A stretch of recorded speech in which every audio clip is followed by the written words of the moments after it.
बहुत अच्छी बात है, आपका बहुत है तो बनाओ। बेमतलब नहीं खसता किसी चोरी करके और तरह बकवाद करके 2 नंबर का काम करके।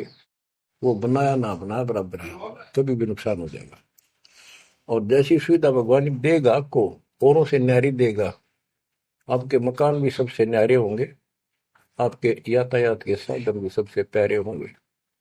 और आप परमात्मा के विशेष भक्त हो, बेटा हो बेटी हो, आप विशेष उनके लाडले हो, लाडली हो।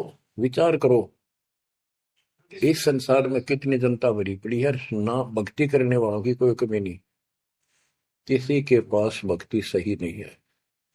तो वो भक्ति करके अपने आप को धोखा में बैठे हैं, उनके साथ धोखा हो रहा है। और आपके ऊपर कैसी गजब कृपा है कि आप सामान्य आत्मा हो, कि आप सामान्य भक्त हो, भगतमती हो। लेकिन इस रजा को बनाकर रखोगे, जब बात बनेगी, इस ज्ञान को नहीं सुनोगे, इसके ऊपर अमल नहीं करोगे, तुम उसे हो जाओगे जो आम संसार है। इस ज्ञान को सुन के आप प्रेरित हुए, मन की चाह बनी तो राह मिली, यानी सच्चा मार्ग मिला। तो उनका दुर्भाग्य उन लोगों का जो गुरु बनाए बैठे हैं, सुनते भी नहीं। तो वो अच्छी आत्मा नहीं है, इतनी अच्छी नहीं है जो मालिक की शरण आ जाए, उनको मालिक ग्रहण कर ले। होंगी वो आ जाएंगी। और इतना कुछ ज्ञान सुना दिया और स्पष्ट कह दिया तुम्हारे गुरु गलत बता रहे हैं, ये प्रमाण देखो, ये देखो।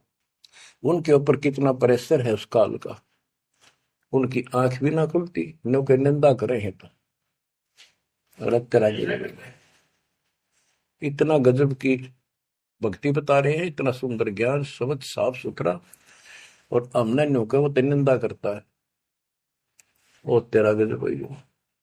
तो बच्चों, इसको कहते हैं माड़ी किस्मत वाले। आपकी किस्मत को 10 शब्दों में बयान नहीं कर सकता। ऐसे कलयुग में जिसने टाइम भी को नहीं, 1 मिनट का भी, सारी कितनी बकवास देख लो, मोबाइल घर घर हो गए, इनमें सबसे गंदे से गंदी पिक्चरें देख लो, और सारा दिन इधर उधर की बकवास सुन लो सारा दिन। अब और समस्या होगी। पहले तो कभी कभी रिश्तेदारों की बात होया करती, अब रोज कई कई बात हो, कोई न कोई बात पर रोज लड़ाई हो जाए उनकी, कवासनी हो जाती है, नई समस्या और होगी इस तरह। और हम इसको भगवान के लिए प्रयोग करते हैं। हम परमात्मा की इन सुविधाओं को परमात्मा की भक्ति और उसके मंत्रों के लिए प्रयोग करते हैं, सत्संग सुनते हैं। तो बच्चों, आपकी किस्मत और अन्य मानवों की किस्मत में दिन और रात का अंतर है, इसलिए इस भक्ति से दूर ना होना।